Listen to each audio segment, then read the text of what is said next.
Happy New Year! As we ring in another new year, it's time to stop, reflect on the past year, and make decisions on what we're going to change. Stay to the end as I share 15 resolutions that you should consider making this year, including one based on the scientific evidence involving gratitude. Hi, this is Professor Bo Bias. It's that time of year when we resolve to make changes. Regardless of when you're watching this video, consider making some or all of these changes to your life. Studying. Try new approaches to studying. Many of us get into a rut relying on old study habits to help us get top grades. Even if you're already at the top, new techniques might work better, helping you to work more efficiently and faster. For example, try the elaborative interrogation technique where you compare ideas with other ideas, looking for connections. The idea is to try something new this year. Organization. Organization is one of the keys to success. Without a systematic method for capturing notes or structuring an outline, you won't do as well as you might like. One organization system, which I explain in another video, is called the Cornell technique. It takes time to get organized, but once you begin, it becomes automatic, saving you time in the long run. Exercise. Many people need to add weekly exercise to their routine. Did you know that exercise is correlated to increased cognition? That's right. Getting your blood moving improves how well your brain processes information. For me, when I know that I need to have my brain working at its highest level, I go out and exercise. Even when it's freezing outside, I force myself to go hiking. By the way, it goes without saying, exercise helps your heart and other body parts as well. Sleep. Create a sleep schedule. Studies show that we work better when we have a regular sleep schedule. First, make sure to get 7 to 8 hours of sleep a night. Then second, stick to the schedule, waking up and going to sleep at the same times each day. One hack that might work for you is to read something very difficult just before you go to bed, and your brain will continue working on it while you're sleeping.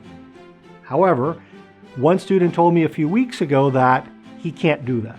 He has to decompress or he doesn't sleep and he has insomnia. So do what's best for your body. Culture. Attend one cultural event a month. It's easy to focus on studies and neglect everything else in life. Yet, science indicates that we learn better when we are exposed to new experiences. So if your university has a music department, go listen to the orchestra or some ensemble. Or maybe a drama department. Catch a play. You will be a better person and a better student for doing this. Spirituality.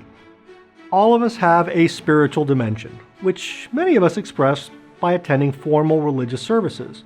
So if you attended religious services in the past, keep attending. For those of you who aren't religious, you might find that walking in a park or on a beach helps you connect to your spirituality. Social media. Now is the time to spend less time on social media. This may mean taking your smartphone, placing it in another part of the house. There are even apps that will turn off your smartphone and keep you from accessing certain apps. If that's what you need to do, do that. Small groups. Join a small group. Some of the most successful students use small groups wisely, as I've mentioned in another video. LinkedIn. If you haven't done so yet, join LinkedIn and create a profile. This is a social media platform for professionals, so do this right away. Make sure to ask the classmates that you know well to join your network. Keep in mind that some employers now require you to apply using LinkedIn. Coffee and money.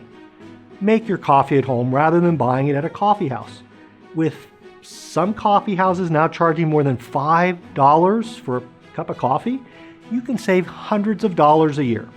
If you don't know how to make great coffee, learn to do it. I mean, there are thousands of videos on YouTube that will teach you how to make great coffee. Emotions. Learn how to better deal with your emotions. This might mean sharing your emotions with a trusted friend, or it might mean talking to a counselor. I find that when I share my thoughts with somebody, it reduces the amount of stress in my life. Family.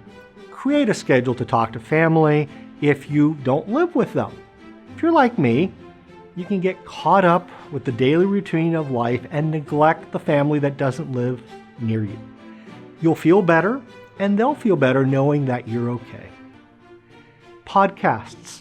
Find a podcast about something completely unrelated to what you're studying.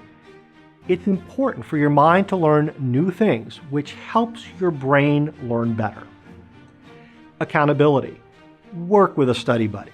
This is a person that you spend time with on school-related work. When you agree to do something with your study buddy, you're much more likely to do it. Unfortunately, promises to ourselves are pie crust promises, easily made and easily broken. Gratitude.